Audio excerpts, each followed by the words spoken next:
Get your gear off the floor, out of the closet, and put it in an easily accessible location that also looks great.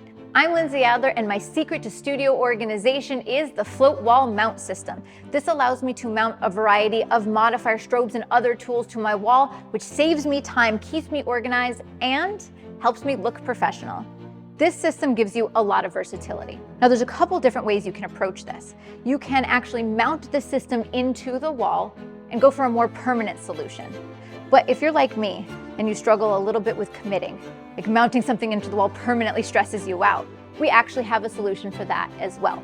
You can mount the base to the wall, and then you can use adapters to attach different speed rings. So for example, if one day I am doing a shoot with strobes and I want to have all my pro photo mount modifiers up on the wall, I can do that. But if the next day I'm doing a continuous light shoot and I need my Bowens mount modifiers, I can use the adapter and change out the speed rings so I can change them on the fly. This gives you a lot more adaptability, especially if your needs are continuously changing. So this system allows me to do so many different things. It allows me to look professional, to be organized, to save time. But really the main takeaway is that this is studio organization simplified.